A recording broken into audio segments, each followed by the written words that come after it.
नमस्कार दोस्तों, मैं अंकुर उपाध्याय स्वागत करता हूं आप सभी का एक बार फिर से अपनी नई वीडियो में। कल भारतीय बाजार कैसा ट्रेड कर सकता है, सबसे पहले इसके बारे में डिस्कस करना चाहूंगा आप सभी के साथ।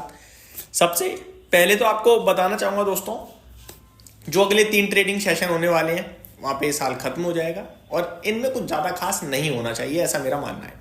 और ये सब इसलिए मानना है क्योंकि एफआई इस छुट्टी पे गए हैं, ऐसा लग रहा है बाजार के मूड माहौल को देखते हुए, क्योंकि टर्नओवर की कमी दिख रही है। और स्पेशली उन स्टॉक्स में जो एफआईआईज के फेवरेट हैं, जैसे कि HDFC bank, Reliance industries, ICICI bank, भारतीय एयरटेल, इंडिगो, ये कुछ ऐसे स्टॉक्स हैं जो लगातार आपको टर्नओवर की लिस्ट में दिखते ही दिखते हैं, टॉप टर्नओवर की लिस्ट में। लेकिन ये अभी गायब है टॉप टर्नओवर से। अभी टॉप टर्नओवर में कौन सा चल रहा है? जो रिटेल इन्वेस्टर्स के चहीते शेयर्स हैं वो चल रहे हैं। मुझे लग रहा है रिटेल ही पावरफुल हो गया है क्या सबसे ज्यादा।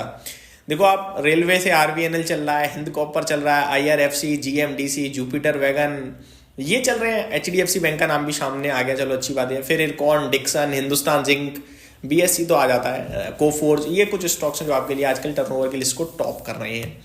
तो मैं आप सभी के साथ सबसे पहले ग्लोबल मार्केट्स को डिस्कस करना चाहूंगा। फ्राइडे की ग्लोबल मार्केट कैसा रहा है? अगर ग्लोबल मार्केट्स की बात करें तो कुछ खास एक्शन दिख नहीं रहा है, न्यूट्रल साइड पे ही लग रहा है मेरे को। फॉर एग्जांपल डाउ बिल्कुल फ्लैट बंद हो गया, मतलब ऐसा लग रहा था ये भी क्यों खुले। 0.04% नीचे, केवल 20 पॉइंट गिरकर बंद हुआ है डाउ।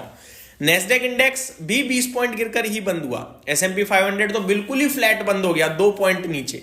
रसल 2000 में आधे % की गिरावट थी। तो अमेरिका बिल्कुल फ्लैट था, दिखा रहा है आपको, दर्शा रहा है कि कुछ भी नहीं हो रहा वहां भी। यूरोप के बाजार की बात करें तो ये भी बिल्कुल फ्लैट। कैक तो कोई मूवमेंट ही नहीं दे पाया, आप ये मान लीजिए परसेंटेज टर्म्स में। डेक्स लगभग 0.23% ऊपर बंद हुआ और फिटसी 0.2% नीचे बंद हुआ। तो नो मूवमेंट एट ऑल, मैं यही कहना चाहूंगा आप सभी के साथ।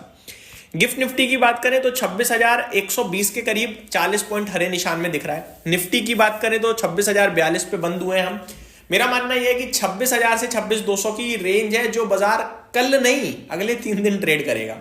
अब आप सोच लो कि मैं किस लेवल की आप मतलब सुस्ती देख रहा हूं बाजार में। अगले 3 ट्रेडिंग सेशन बहुत बड़े लेवल पे सुस्ती देख रहा हूं मैं। स्टॉक स्पेसिफिक एक्शन होगा, लेकिन इंडेक्स में मेरे को लगता है कोई खास बड़ा मूव नहीं आएगा। ये पर्सनल मेरा ओपिनियन कहूंगा मैं, ऑब्जर्वेशन तो नहीं, ओपिनियन है। लेट्स सी क्या होगा, जो भी होगा एट द टाइम आपके साथ डिस्कस करूंगा, लेकिन फिलहाल मुझे यही लग रहा है। कल मतलब फ्राइडे जब बाजार 100 पॉइंट नीचे था तभी मैंने कहा था कि डरने घबराने की जरूरत नहीं है। ये रेंज से ऊपर से रेंज के निचले स्तर पे आ रहा है, इससे ज्यादा कुछ भी नहीं है। अगले 2-4 दिन बाजार कहीं नहीं जाने वाला, फ्लैट टाइप रहेगा।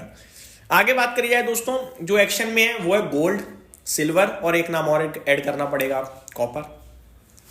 सिल्वर भागा भाई साहब करीब 0.8% फ्राइडे, और कॉपर भागा करीब 9%। गोल्ड हालांकि उतना नहीं चल रहा है, 1-8% ऊपर था। सिचुएशन ऐसी बन रही है तो सिल्वर तो भैया ये कह रहा है कि अगर जनवरी से एक्सपोर्ट रोक दिया चाइना ने, तो चांदी की तो फिर और ज्यादा तेजी बननी चाहिए, क्योंकि कुछ डेटा ये सजेस्ट कर रहे हैं कि चांदी की जो अवेलेबिलिटी है वो केवल 30 से 45 दिन की रह गई है। माइनिंग कुछ खास हो नहीं रही है, जो ओर है उसकी क्वालिटी गिर रही है, घट रही है। तो मतलब आ नहीं रहा मजा, सिल्वर बन नहीं है नहीं, और डिमांड पूरी बनी हुई है सिल्वर की, क्योंकि इंडस्ट्रियल प्रयोग हो रहा है। ऊपर से फिजिकल लेवल पे तो चांदी खरीदने वालों की लाइन लगी पड़ी है। तो सिल्वर का प्राइस तो रॉकेट अभी भी हो सकता है। वहीं गोल्ड की बात करें तो ये न्यूट्रल साइड में पॉजिटिव रहेगा, चांदी के चलते ये भी चलेगा। गोल्ड के चाहने वालों की भी कमी नहीं है, जब चांदी चलेगा तो लोग कहेंगे गोल्ड भी खरीद ही लो। तो ये कुछ चीजें हैं जो हमें डेफिनेटली रडार पे रखनी है। वहीं कॉपर की बात करें तो ये भैया 9-10% भागा है, और यहां और तेजी बनने के चांसेस पूरे दिख रहे हैं।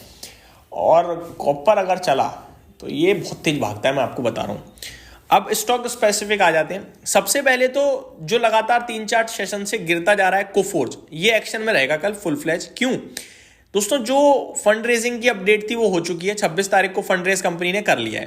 कंपनी ने फंड रेज की बात करें तो भैया किया है अराउंड $550 मिलियन का, ठीक है। तो अप्रूवल दे दिया है कितना, $550 मिलियन के फंड रेज को। QIP के तहत ये फंड रेजिंग होगी। प्राइस तय करा गया है करीब 1815, जो कि बड़ा इंटरेस्टिंग लग रहा है मुझे, क्योंकि करंट मार्केट प्राइस तो नीचे आ गया इससे।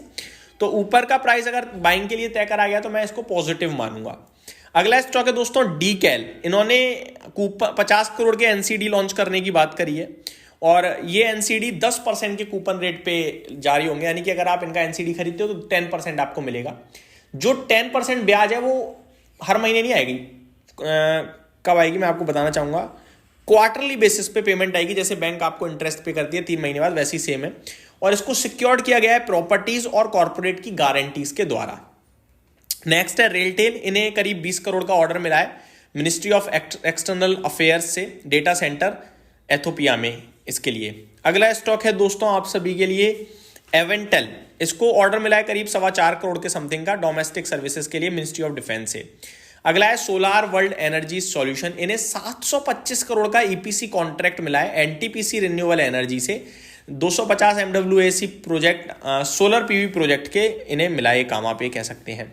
अगला स्टॉक है दोस्तों जॉन कॉकरेल, ये एक्शन में डेफिनेटली रहेगा क्योंकि फ्राइडे पोस्ट मार्केट खबर आती है कि रमेश दवानी जी ने 27,500 शेयर खरीदे हैं, बट जब डिटेल्स मैंने चेक करी तो प्रमोटर ने 1.91 करोड़ शेयर्स बेचे हैं।